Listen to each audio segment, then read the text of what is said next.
시청자 여러분 안녕하십니까? 뉴스 현장 시작합니다. 대선이 이제 사흘 앞으로 다가왔습니다. 선거운동 기간 마지막 주말을 맞아 후보들은 총력전에 나선 모습입니다. 취재기자 연결해 자세히 알아보겠습니다. 황정민 기자, 대선 후보들 오늘은 어디로 향합니까? 먼저 민주당 이재명 후보는 경기 평택에서 첫 유세 일정을 시작합니다. 이어서 승부처로 꼽히는 충북 청주, 세종, 대전을 차례로 찾아 지지를 호소합니다. 유세에 앞서 이 후보는 SNS를 통해 부산 가덕도 신공항 사업을 신속하게 추진하겠다고 강조했습니다. 국민의힘 김문수 후보는 선거운동 마지막 날까지 귀가하지 않고 지역을 순회하는 논스톱 외박 유세를 이어가고 있습니다. 오늘은 강원 홍천에서 시작해 속초, 강릉을 거쳐 경북 지역을 찾습니다. 국민의힘이 상대적으로 강세인 곳을 돌며 지지층을 결집하겠다는 의도로 풀이됩니다. 개혁신당 이준석 후보는 수도권에서 젊은 인파가 몰리는 지역 집중 공략에 나섭니다.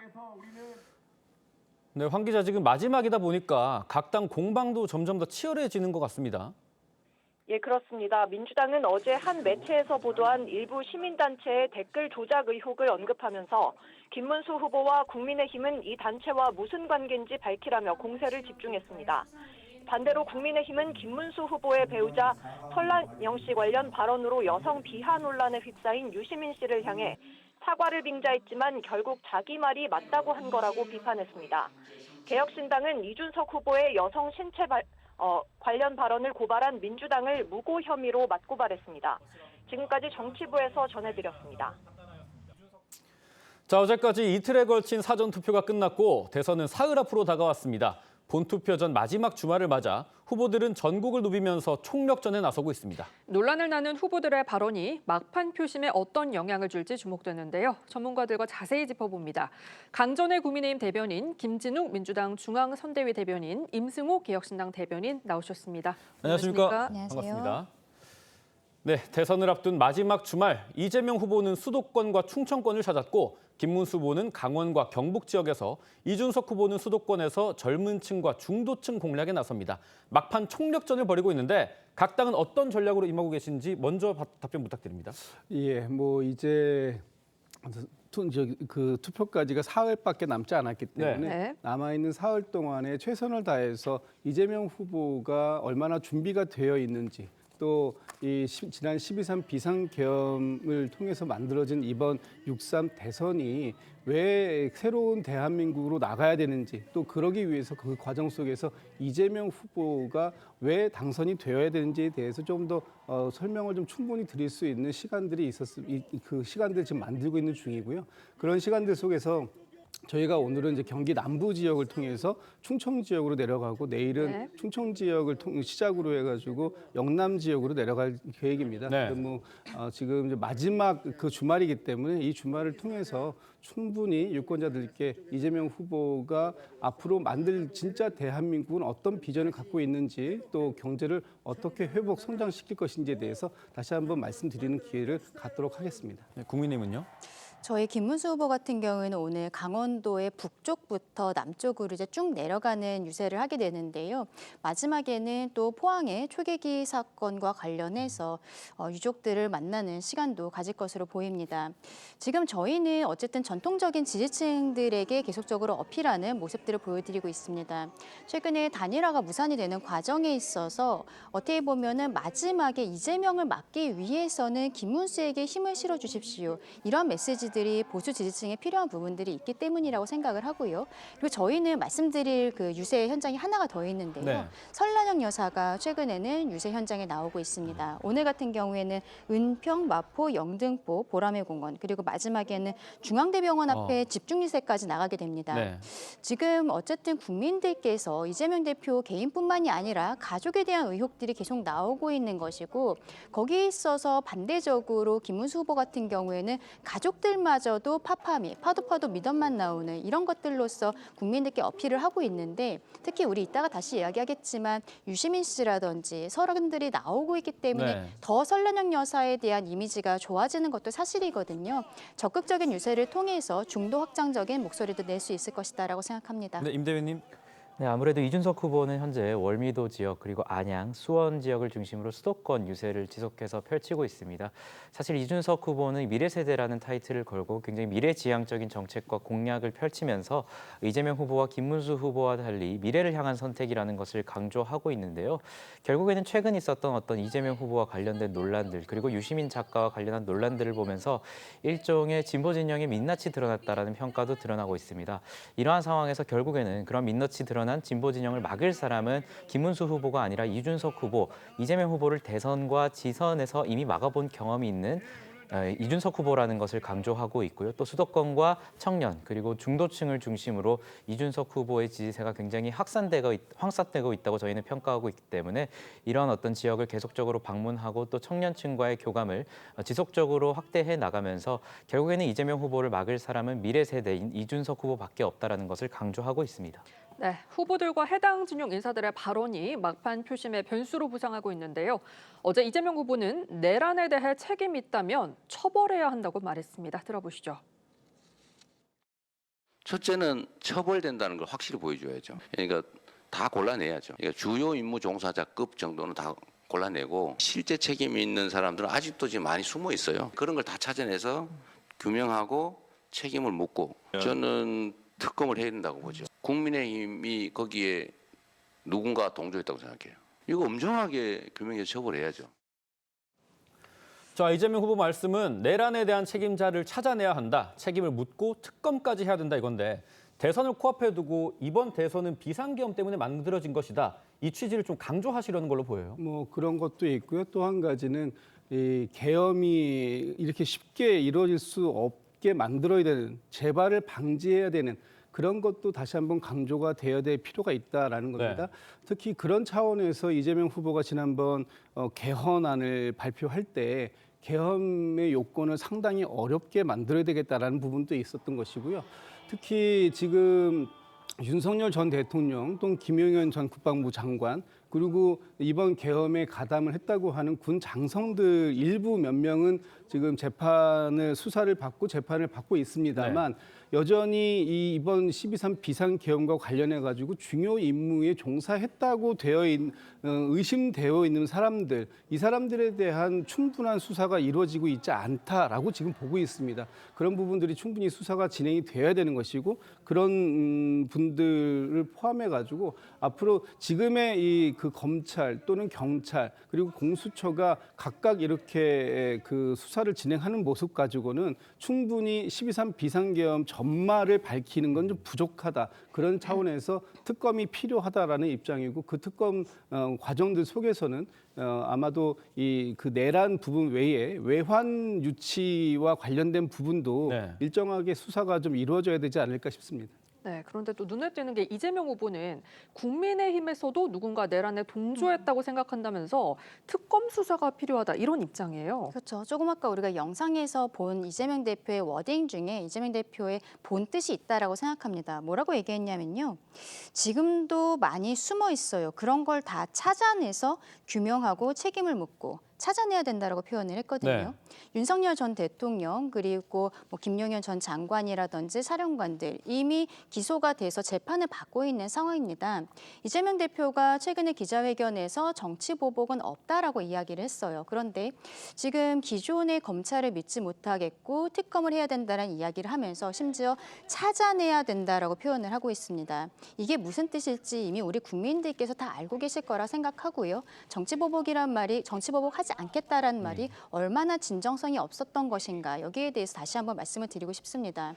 지금 최근에 언론 보도를 보면은 윤석열 전 대통령이 비상계엄 선포 전후에서 어떻게 보면 그 국민의힘 의원들 몇몇과 통화한 것이 아니냐 이런 것들이 보도를 통해서 나오고 있기 때문에 이재명 대표는 그 이야기를 짚은 것으로 보여요. 그렇기 때문에 당 자체가 내란 동조 세력이 아니냐라는 이야기를 하는 것으로 보이고 아마도 본인들이 정권을 잡게 된다면 위헌정 정당 그 해산 심판 청구 같은 것들도 진행하게 되지 않을까라고 생각을 합니다. 네. 이러한 것들이 기존의 검찰, 경찰 이런 수사기관을 믿지 못하겠다고 했었던 민주당의 특검병 이것이 계속적으로 갈 것이라는 것이 딱히 보이는 부분들이 있다고 생각을 하고요.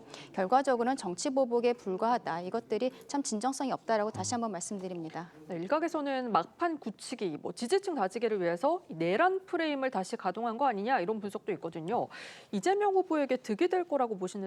아무래도 최근에 있었던 여러 가지 이재명 후보의 아들과 관련한 논란이라든지 아니면 유시민 작가와 관련한 논란을 보면서 민주당의 지지율이 많이 어떻게 변동이 있다는 것을 본인 스스로 확인을 하고 있는 것 같습니다. 그래서 일종의 내란이라는 단어를 다시 꺼내면서 결국에는 일종의 정치적 기술을 걸고 있는 것으로 봐야 할 텐데 저는 이것에 대해서 피로감을 느끼는 국민들이 굉장히 많을 것 같습니다. 계엄에 대해서 굉장히 강경한 입장을 가지고 있는 국민들도 결국에는 그 계엄은 잘못됐지만 6월 3일 이후에 대한민국을 어떻게 끌어나갈지에 대한 이야기가 있어야 되는데 계속해서 내란 심판 이런 이야기를 하고 있습니다. 특히나 저 같은 경우에는 내란 혐의가 굉장히 윤석열 대통령이 짙을 수 있다라고 보지만 그것은 형사적으로 판단되어야 될 문제이기 때문에 그 단어를 사용하는 것은 자제하고 있습니다. 그런데 민주당과 이재명 후보는 그 내란의 의미를 굉장히 확산시키고 있습니다. 심지어 김문수 후보와 이준석 후보가 근거 없이 단일화를 할 것이다라고 확신하면서 내란 갈라치기 연합 이런 식으로 표현을 하던데 결국에는 이준석 후보까지 내란 혐의가 있다, 내란 세력이다 이런 식의 공격을 하고 있는 거거든요. 내란이라는 것은 굉장히 엄중하고 정교하게 사용되어야 되는 것입니다. 하지만 이렇게 정치적인 언어로 그 본질을 흐림으로써 결국에는 이재명 후보가 의미하는 그 내란이 무엇인지에 대해서 국민들은 그 범위가 굉장히 넓구나라고 판단할 수밖에 없고 강 대표님 말씀하신 것처럼 결국에는 이재명 후보가 만약 집권하게 된다면 그가 표현한 것처럼 그 내란을 범위를 굉장히 확산한 그 대상에 대해서 정치 보복을 가하지 않을까라고 생각하는 국민들이 더욱더 많아질 것이다 이렇게 생각합니다. 네, 발언 논란과 설화가 잇따르면서 정책 얘기는 좀 실종된 것 같아서 안타까운데 하나 더 짚어드리겠습니다. 유시민 작가가 김문수 후보 배우자 설난영 여사를 향해서 제정신이 아니다 이렇게 말을 했습니다. 유 작가는 내재적인 접근법이었다라고 해명했는데 어떤 의미일지 직접 들어보겠습니다. 우선 표현이 좀 거칠었던 거? 그건 제가 잘못한 것 같아요. 근데 제정신이 아니다 이런 표현은 그 표현을 고치면 한목적적이고 이성적인 판단을 하지 못하고 있다 그런 뜻이에요. 제정신이 아니라는 거는. 설난영 씨가 그렇게 생각하기 때문에 저렇게 말하고 행동하는 것일 거라고 나는 이해하고 있다. 내재적 접근법이. 네, 유시민 작가 들으신 것처럼 우선 표현이 거칠었던 건 잘못한 것 같다라고 했습니다. 그런데 유 작가는 설난영 씨가 어떻게 생각하는지 알고 그 생각이 어떤 말과 행동으로 이어지는지 이해하고 있다. 내재적인 접근법이다라고 강조를 했거든요. 이거 어떻게 해석해야 됩니까? 저는 유시민 작가가 그냥 본인의 표현이 상당히 거칠었다. 이 부분에 대해서 죄송하게 생각한다.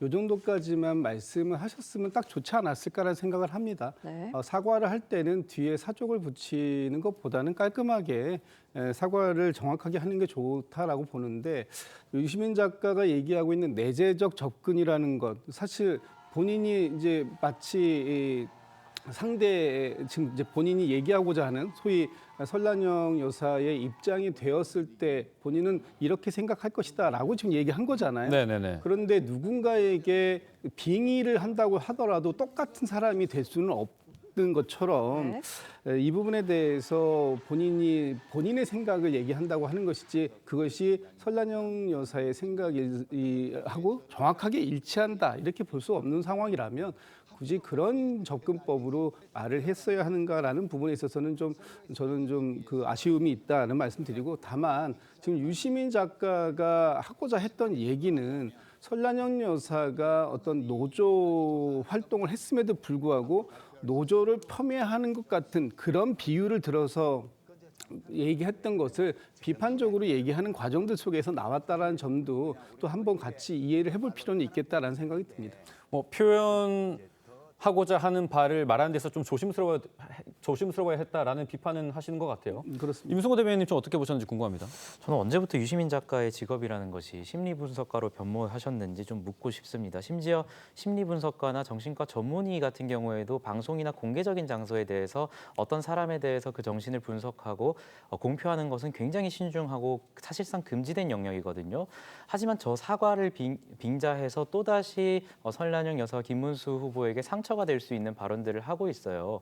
결국에는 말씀하신 것처럼 사과만 하면 됩니다. 민주당과 이재명 후보도 그렇고 계속해서 사과만 하면 확정이 되지 않을 문제에 대해서 계속해서 국민들과 기싸움을 하고 시청자들과 기싸움을 하고 또 유권자들과 기싸움을 하는 그런 모습들을 보이면서 계속해서 이 문제를 종식시키지 않고 계속해서 확전시키고 있는 모습들을 보이고 있거든요.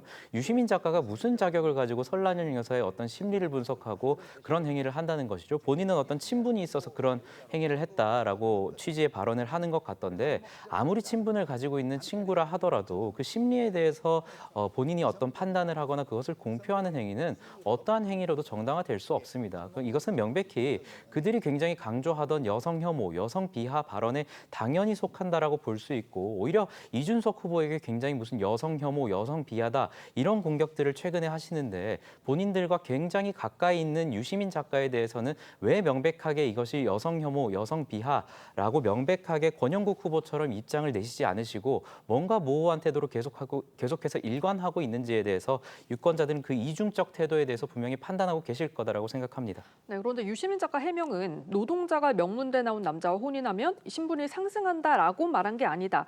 설난영 씨가 혼인으로 고양됐다는 걸 느낄 수 있었다. 그걸 말한 거라고 강조를 했거든요. 설득력 있다고 보십니까? 유시민 씨가 사과라고 하면서 한 이야기도 궤변에 불과하다라고 생각을 합니다. 뭐라고 얘기했냐면 제정신이 아니다. 이 표현은 그 표현을 고치면 한목적적인 이성적인 판단을 하지 못하고 있다라고 이야기를 하고 있거든요. 결과적으로 설난영 여사에 대해서 한목적이지도 않고 이성적이지도 않은 사람이다라고 다시 한번 비판을 한 것입니다. 글쎄요, 그 이야기한 내용이 노동자, 여성, 노인 정말 종합 선물 세트로 비판을 한 것이기 때문에 권영국 후보뿐만이 아니라 양대 노총에 있어서도 여기에 대해서 사과를 해야 된다라고 메시지가 나가고 있는 거거든요.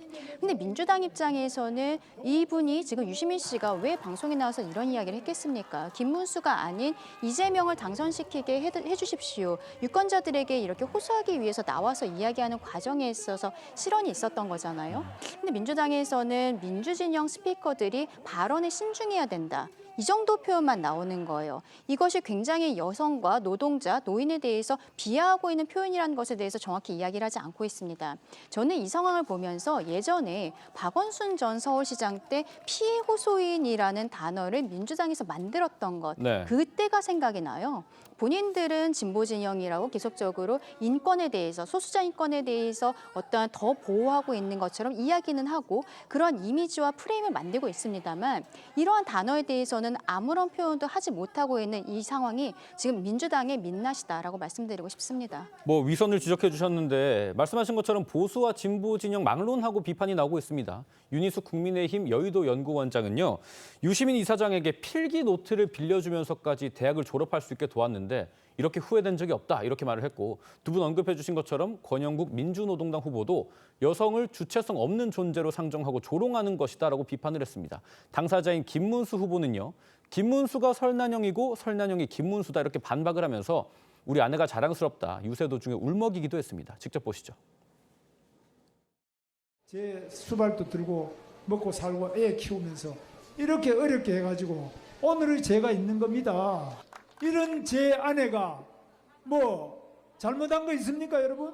그는 저는 제 아내가 너무 사랑스럽고 너무 자랑스럽고 저는 제 아내와 제 딸을 생각하면 너무 죄송하고. 네, 보신 것처럼 아내가 자랑스럽다라고 적힌 티셔츠를 보여주기도 했고요. 김문수 후보 눈물을 보이면서 말을 잇지 못하기도 했습니다. 어떻게 보셨나요? 그렇죠. 김문수 후보 같은 경우에는 과거에 뭐 경선 과정에서부터 그 설난영 여사를 여자친구라고 소개를 하면서 경선에서 결과적으로 승리했을 때도 단상 위에 오르도록 하고 그리고 항상 함께 다니는 모습들, 사이가 좋은 모습들을 보여왔습니다.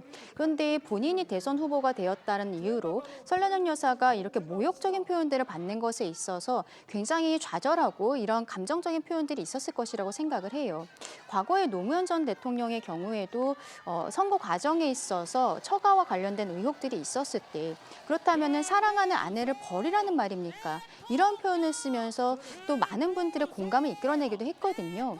다시 말씀드리지만 이 상황에 대해서 유시민 씨는 뭐 사과랍시고 이야기를 하고 있는 것들이 있습니다만 민주당과 이재명 후보가 스스로 여기에 대한 입장을 정확히 밝혀야 됩니다. 유시민 씨는 노무현 재단 이사장이기도 했었고 노무현 정부 때 장관을 하기도 했었습니다. 민주당이야말로 김대중 노무현 정신을 잇겠다라고 계속 얘기를 하고 있는데 지금 이러한 이야기들이 전혀 김대중 노무현 정신에 맞지 않는 것이거든요. 민주당이 피해 요소인 시즌2가 되지 않으려면은 정확히 짚고 넘어가야 된다라고 말씀드리고 싶습니다. 반론을 좀 주셔야 될 것 같아요. 지금 그 강전의 대변인께서 말씀 주시는 부분으로 이해하시는 분들도 계실 수 있어요. 그런데 제가 좀 이렇게 한번 좀 물어보고 싶습니다. 김문수 후보께서 유세 중에 이런 말씀을 하시더라고요. 본인의 공약을 설명하는 과정에서 나온 겁니다. 네. 출산하면 1억 원 주겠다라는 공약을 네. 설명하시면서 하는데 이렇게 말씀하시더라고요. 애를 낳자마자 1억 원씩 통장에 입금시켜 주려고 했는데 혹시 엄마가 주식에 놓다가 다 들어먹고 이러면 애 못 키운다 이런 말씀을 하세요. 이 부분이 지금 강전의 대변인께서 말씀하신 것과 좀 상충되는 부분이 있다고 저는 느껴지는데 만약에 이재명 후보나 다른 후보가 이런 얘기를 했다면 과연 국민의힘에서 어떤 반응을 보였을지 너무나 좀 의아한 부분이 있다. 물론 누구나 여성을 비하하거나 폄훼하면 안 됩니다. 그렇죠. 그렇지만 한쪽에서 얘기하는 부분을 공격하고 싶다면 본인들 역시 김문수 후보 역시 그 부분에 정확하게 맞는 그런 모습들을 좀 보여주셔야 되는 거 아닌가 이렇게 좀 반론 좀 드려보겠습니다. 네, 또 다른 논란의 발언 짚어보겠습니다. 이준석 후보 TV 토론 발언 여파 살펴보겠는데요. 이준석 후보는 민주당 일부 의원들이 자신을 향해서 국회의원직 제명 움직임을 보이고 있다면서 유신 독재 서곡이라고 직격했습니다. 들어보시죠. 민주당과 그 2중대, 3중대, 4중대 격에 해당하는 정당들이 저를 국회의원직에서 제명시키겠다고 합니다. 이재명 유신 독재의 출발을 알리는 서곡과도 같습니다. 거두절미하고 말씀드리겠습니다. 저는 죽지 않습니다. 분연히 맞서 싸우겠습니다. 자, 이준석 후보가 왜 저런 얘기를 했냐, 나름의 근거가 되는 글이 있는데 한번 살펴보겠습니다. 김민석 민주당 선대위원장이 SNS에 올린 글입니다. 이준석 후보가 국민의힘 의원들 찬성표에 힘입어서 국회의원 제명이 될 것이다, 이 내용인데 민주당에서는 이 이준석 후보의 제명안이 아니라 징계안이고 그것 또한 개별 의원들의 판단이다라고 하셨는데 근데 저 글만 살펴보면요. 공당의 선대위원장이 올린 글이기 때문에 받아들이는 사람 입장에서는 이게 당의 입장 아닌가라고 오독할 수도 있어 보입니다. 일단 제가 말씀을 드리면 당의 입장은 아니다. 저 지금 이준석 후보에 대한 국회의원으로서의 품위에 대해서 발언한 부분에 대해서 책임을 물어야 된다라는 징계안이 올라간 건 21분이 서명을 했는데 그중에 민주당 의원은 4분이 참여를 하셨다는 것이고요. 그리고 지금 저 징계안이 어떤 국민의힘에서 의원들이 찬성하지 않으면 이게 통과가 될 수가 없어요. 첫 번째, 제가 이 말씀부터 좀 드려야 되겠네요. 지금 22대 국회에 윤리위원회가 구성되어 있지 않습니다. 그래서 지금 징계안이 28건 정도 올라와 있고 또 제명안이 한 10건 정도 올라와 있는데 한 건도 처리하고 있지 못한 상황이고요. 그리고 제명안이 처리가 되려면 그 개헌처럼 국회의원, 재적의원의 3분의 2 이상이 동의를 해야 됩니다. 그렇다는 것은 200명 이상이 동의를 해야 되는데 지금 국민의힘의 의원들이 한 10분 이상, 한 10몇 분 정도가 참여를 해서 같이 도장을 함께 찬성표를 찍지 않는 이상 네.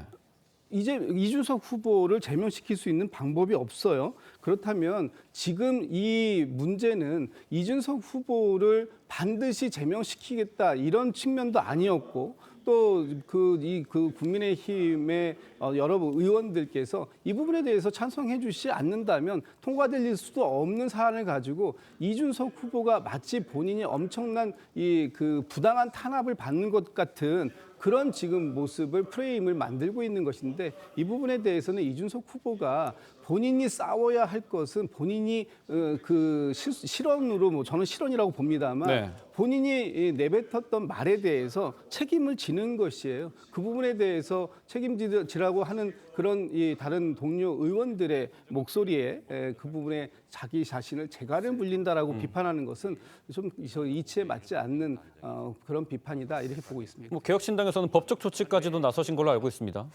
네, 말씀하신 대로 이제 이재명 후보의 어떤 아들과 관련된 논란과 관련해서 사실 공소장의 범죄 일람표를 통해서 그 발언뿐만 아니라 상당히 다양한 발언 그리고 도박 혐의까지 좀 나타나면서 국민들께 많은 충격을 주고 있음에도 불구하고 이재명 후보는 사과를 함과 동시에 여전히 이준석 후보의 발언은 왜곡되고 조작됐다라는 식으로 발언을 하고 있어요. 이준석 후보의 발언이 왜곡되고 조작된 것이라면 왜 이재명 후보는 사과를 하는 거죠? 그래서 그 이준적 태도를 저희는 이제 지적을 하면서 네. 서울 영등포 경찰서에 오늘 이미 고발을 진행한 바 있고요. 저는 말씀을 드리면서 민주당이 참 편하게 정치하시는 것 같아요.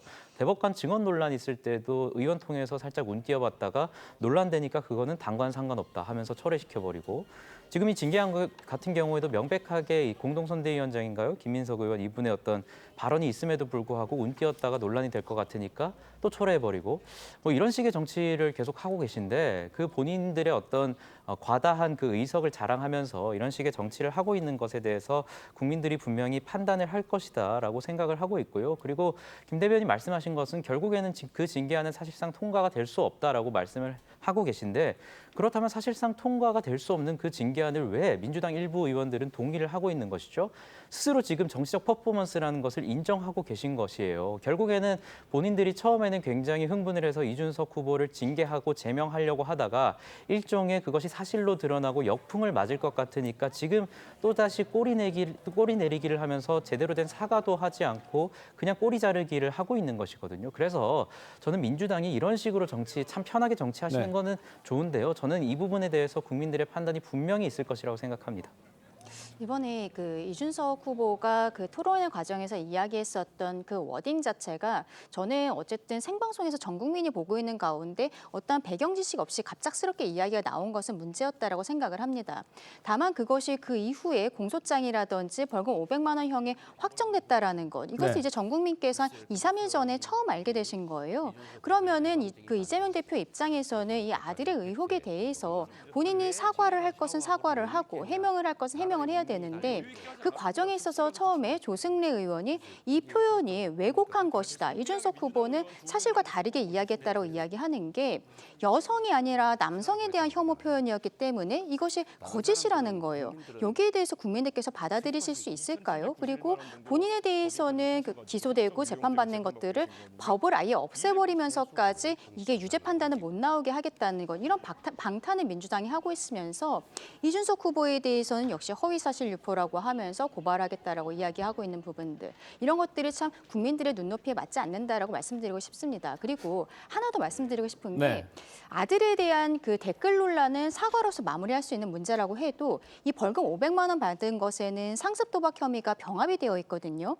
본인이 이번에 대선 과정에서 첫째 아들의 재산이 390만 원이라고 신고를 했는데 이 아들은 그 인터넷 도박을 홀덤을 하면서 도박을 하는 가운데 2억 3천만 원을 썼다는 것이 공소사실에 드러나 있고 그리고 본인이 벌금 500만 원에 대해서 약식이지만 거기에 대해 이의하지 않고 확정이 됐습니다. 인정하고 있다라는 거거든요. 그러면 이 390만 원이라는 재산 신고 내역과 2억 3천이 들어간 돈 이게 어디서 나왔는지에 대한 것은 민주당 측에서 이재명 후보 측에서 적극적으로 해명을 해야 되는 것이 아닌가라고 생각합니다. 네, 뭐 이런 내용들이 막판 표심에 어떤 영향을 끼칠지 지켜봐야겠습니다. 이틀에 걸친 사전 투표 어제 마무리가 됐습니다.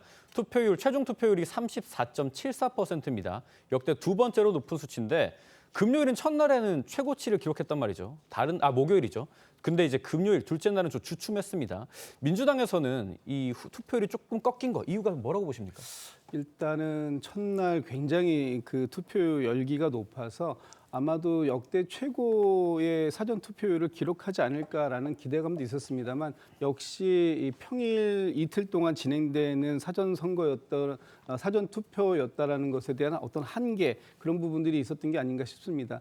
예년의 경우에 다른 지난 대선회 같은 경우에는 이제 금, 토 이틀이 진행이 됐기 때문에 그중에 하루가 공휴일이었지 않습니까? 그런데 이번 같은 경우에는 이틀 모두가 평일에 진행되었기 때문에 아무래도 이제 그 평일 오후라는 그런 한계 어제 낮부터 좀 꺾였는데 그렇다 하더라도 사실 전 작은 투표는 아니라고 봅니다.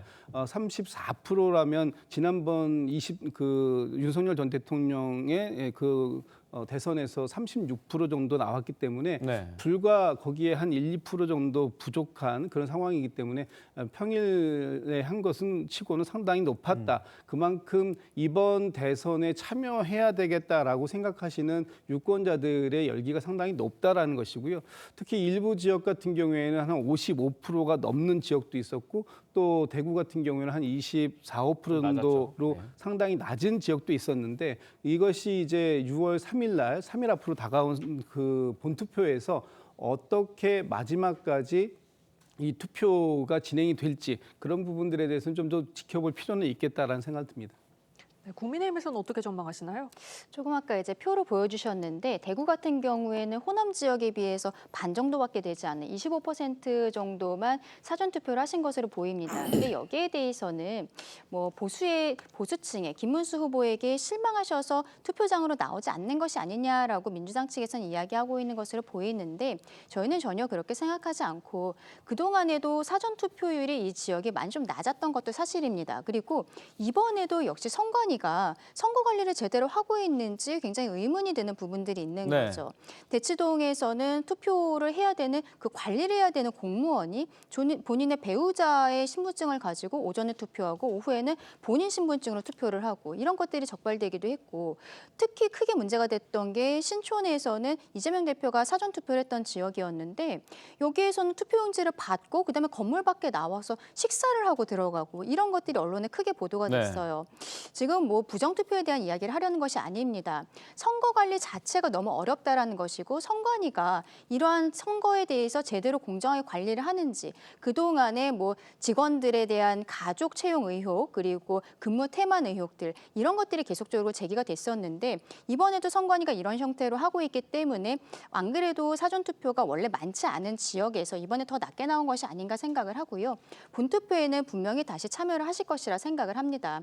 여기에 있어서 본투표까지 가면 저는 개인적으로는 지난 대선과 비슷한 투표율이 되지 않을까 생각하는데 민주당 측을 지지하시는 분도 있겠습니다만 이번에 윤석열 전 대통령의 파면 결정 안에서 민주당의 전행에 대해서도 분명히 짚은 부분이 있고 민주당은 사과 메시지가 없는 것을 넘어서서 계속적으로 강성적인 모습들을 보이기 때문에 국민들께서 우려하시는 분들이 많거든요. 그런 분들의 표심도 집결이 될 것이라 생각합니다. 임승우 대변인 의견도 좀 여쭙겠습니다. 뭐 아무래도 말씀하신 것처럼 어떤 부실 선거 논란이라든지 그런 것들에 대해서는 충분한 어떤 대선 이후에도 그것을 정정하고 원인 분석하는 그 과정이 있어야 된다라고 생각을 하고요. 뭐 말씀하신 것처럼 이번 사전 투표는 평일간에 진행됐기 때문에 첫 번째 날에 상당히 투표율이 높았던 것은 투표 의지가 굉장히 높은 분들이 두 날 중 첫째 날에 많이 나오셨다라고 분석해야 될 것 같고요. 결국에는 본투표에서 좀 많은 투표가 이루어지지 않을까라고 생각을 합니다. 그래서 결국에는 이제 본투표 때는 말씀하신 것처럼 지난 대선과 유사한 수준 또는 그 수준보다 조금 높은 투표율을 기록하지 않을까 그렇게 분석하고 있습니다. 네, 지금까지 정치권 쟁점 짚어봤습니다. 세 분 말씀 여기까지 듣겠습니다. 감사합니다. 감사합니다.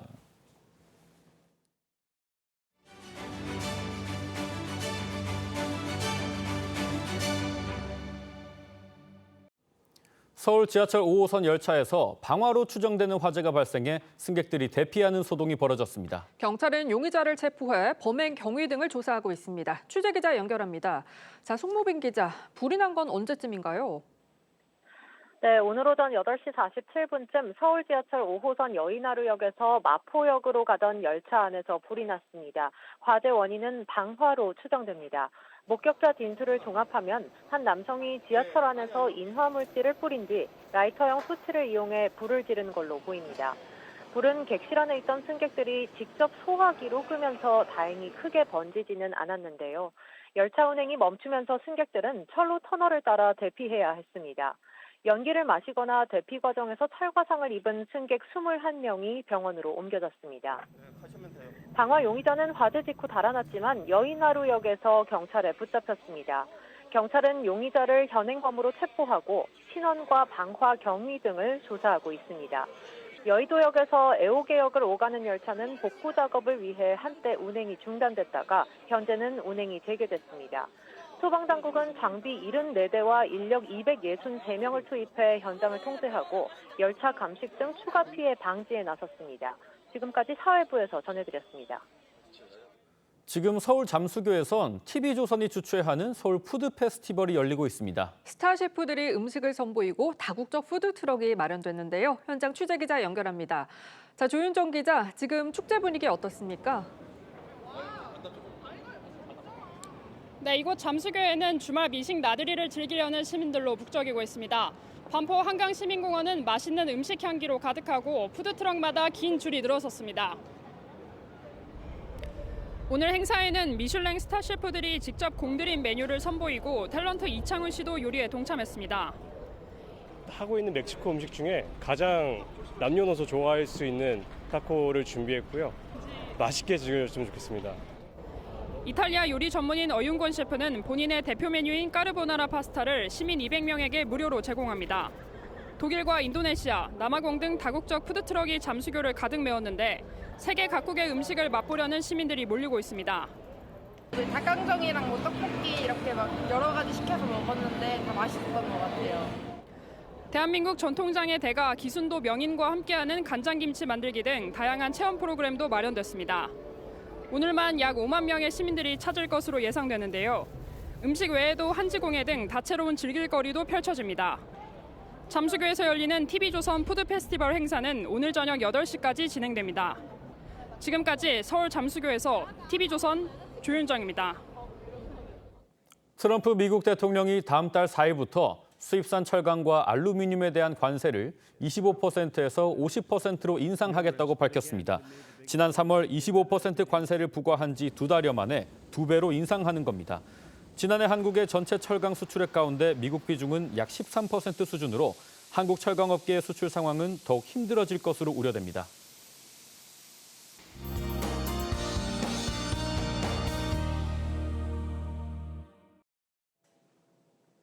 5월의 마지막 날이자 주말인 오늘 서울의 한낮 기온이 29도, 광주와 대구도 28도까지 오르겠습니다.